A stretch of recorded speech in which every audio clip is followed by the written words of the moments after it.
ba đồ ba ít to hậu lửa nhớ đồ cho cùng hỗ trợ chế được cái sự trả cho là một ba đồ cho nền từ chảy riêng.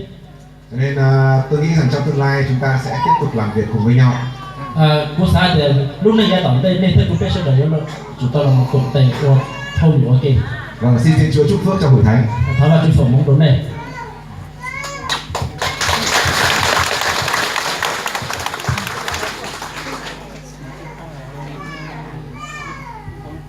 Xin chào tất cả các anh chị em chúng ta trong gia đình của Đức Chúa Trời. Nhớ rằng ba chú trong nhiều sẽ đời cho cứ nhau hồ ý trình này tại trình Chúa Giêsu. Cảm ơn Chúa bởi tình yêu của Đức Chúa Trời mà anh chị em của chúng tôi được đến đây cùng buổi nhóm thờ phượng với cả hội thánh ở nơi đây. Và ba chú trời vì ba chú cho cái lâu ở đây cho đến tới tàu xin chi cái cột ở cái bên hỏi ba chú ok. Chúng tôi là những con người được Chúa cứu, Chúa chọn, Chúa cứu và chúng tôi cũng được Chúa chúc phước và ban ơn cho chúng tôi. Của tụi King, cô giáo ý tụi được trở ba chú chợ lò thế rồi tới ba chú phụng mong rồi của lúc này. Từ hôm qua đến đây chúng tôi cũng cầu nguyện. Tôi nói rằng với Chúa rằng Chúa ơi, Chúa chúc phước cho chúng con ở dưới miền xuôi thế nào thì con cũng cầu xin Chúa chúc phước cho hết thảy con dân của Chúa ở vùng đất này. Nam bây tôi từng nói thì cũng thảo ba chú để ba chú có phụng mong để trả đồ bây giờ kiểu nhau đồ đã tiền ra thì họ có phụng mong đồ cho nên tao sẽ kiểu nhau đồ đợi thay chờ là phải tao sẽ là ý dạng của những thời thiên. Chúng tôi là những con người Chúa kêu gọi hầu việc Chúa, anh Hải hầu việc Chúa trên công việc giải cứu những con người nghiện. Bây giờ tôi được ba chúng ta hôm nay sẽ tổ tiên lời hẹn nên bây giờ tôi nhau đồ hố ba này được ba đồ cho này đồ của nhà riêng. Tôi được Chúa kêu gọi hầu việc Chúa trên thương trường. Rồi ba chú hố cũ tại bà ba chú ta hôm nay. Tôi làm việc kinh doanh. Bây giờ tôi là luật. Chúng tôi là những thành viên của quỹ TMT gọi là quỹ Minh Trí. Là cái quỹ này là quỹ chúng tôi khi Chúa kêu gọi thì cái này là đại diện cho công việc của nhà Chúa, đặc biệt là công việc của nhà Chúa những anh em trong đức tin. Cũng bây giờ tôi ba mà của nhau đồ hậu luôn cùng hậu tìm một tệ ký cho khe rồi quỹ Minh Trí là một ba đồ thua từ mua to kinh doanh. Tên của quỹ, mục đích công việc của quỹ là giúp đỡ những thanh niên khởi nghiệp. Họ chỉnh chính để lúc cùng hậu nó do hậu lụy giờ cho khe đồ của thua từ mua hậu lụy qua. Chúng tôi đến đây với một tâm nguyện là chúng tôi được hầu việc Chúa và giúp đỡ thanh niên của con cái Chúa ở khu vực này.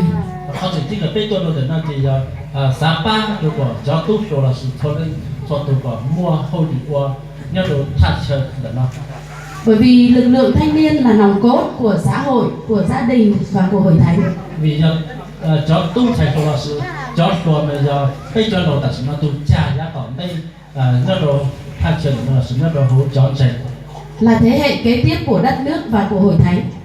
Thế cụ giờ ít to kỹ chia sẻ đồ lúc tây lúc trời giá tổng đây để cho đồ thiết và bản chất họ kỹ chia sẻ giá tổng đây thiết cho đồ này. Vậy chúng tôi lên đây mang hết cả tấm lòng của tất cả những thành viên trong quỹ thì trong quỹ Minh Trí. Cho nên là bây tôi là thì bây cũng cho thằng họ bây cho tôi ba mang là cho thằng họ bây luôn share luôn giữ nó đồ lúc cùng họ một cái kỹ cho thành là tôi đồ này. Và một món quà nhỏ gửi gắm hết tất cả tình yêu thương của chúng tôi mang lên cho anh chị em của chúng ta ở đây. Cái nhiều khó khăn thì mình bây giờ bây luôn share luôn giữ mà bây mới cho hỗ trợ tôi khỏe này. Chúng tôi hy vọng là anh chị em ở đây nhận được tình yêu của các thành viên ở trong quỹ Minh Trí và chúng tôi cũng nhận lại được tình yêu và sự đáp lại của tất cả anh chị em của hội thánh ở đây với chúng tôi. Cô xã ở đây họ tàu lên nên họ tàu tại cho kỹ luôn rồi bây giờ cứ ship ba mang vào cho hậu lụy nó rồi hậu lụy quỷ là thế thế bây giờ họ tàu tại nên cho kỹ luôn là một đồ bây thế. Chúng tôi cũng mong mang tâm trí của Đức Chúa Trời đến đây mà chúc phúc cho anh chị em và những thanh niên ở đây ai muốn khởi nghiệp từ một bàn tay trắng chưa biết gì thì hãy liên hệ với cả tôi tớ của Chúa là Asai để liên hệ qua chúng tôi sẵn sàng giúp đỡ các anh chị em biết nuôi trồng hay là kinh doanh.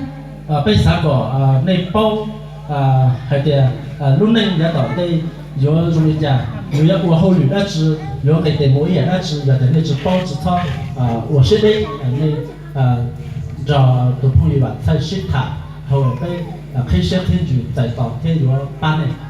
Chúng tôi sẵn sàng giúp đỡ anh em bằng tâm trí của chúng tôi, bằng tấm lòng của chúng tôi và những tài vật gì mà chúng tôi có thể anh em cần khởi nghiệp, cần tài chính, cần sự giúp đỡ tư vấn về kiến thức, chúng tôi sẽ sẵn sàng.